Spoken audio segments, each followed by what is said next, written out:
C'est l'heure d'ouvrir notre page des sports avec Théa Baster-Révidi. Bonsoir Théa. Bonsoir Sarah. Du cyclisme pour démarrer. Après une semaine de course acharnée, ça y est, le Tour du Rwanda a rendu son verdict. Ouais, et on a eu le droit à un final en apothéose avec ce qui a fait la renommée de ce Tour, le désormais célèbre mur de Kigali. 400 mètres à peu près d'une montée pavée avec des pentes à 14% en moyenne pour bien chauffer les mollets.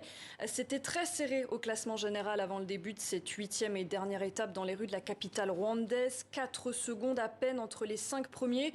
On s'attendait à une course folle. On l'a eu, elle s'est conclue par la victoire de l'Érythréen Enoch Mouloubran, les doigts pointés en direction du ciel sur la ligne d'arrivée. Le maillot jaune reste sur ses épaules. 2023 démarre décidément très fort pour le double champion d'Afrique. C'est le meilleur jour de ma vie. Je n'ai jamais fait un tour comme celui-ci. 2023 pour l'instant est pour moi une année incroyable. Elle commence comme une année extraordinaire et j'espère que ça va continuer comme ça toute la saison.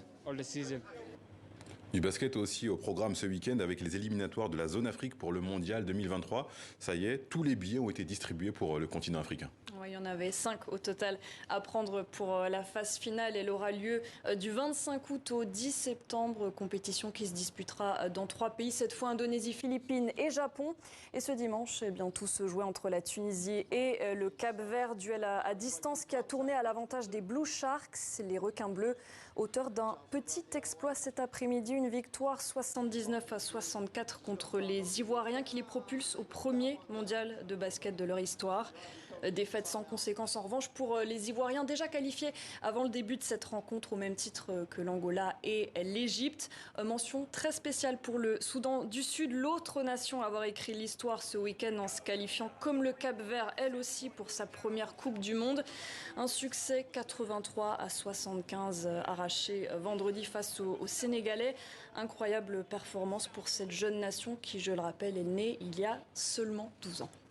On va parler foot maintenant avec la CAN des moins de 20 ans qui se disputent en Égypte. Oui, ce match de gala pour le Sénégal dans le groupe A. Je commence par ça, je sais que ça vous fait plaisir. Ça là, les Lionceaux déjà qualifiés, assurés donc de terminer en tête et pourtant qui ont joué le jeu jusqu'au bout en étriant, vous le voyez, l'Égypte 4-0. Lourde défaite pour le pays hôte éliminé dès le premier tour. L'autre qualifié, le Nigeria, tombeur lui 2-0 de son duel face au Mozambique.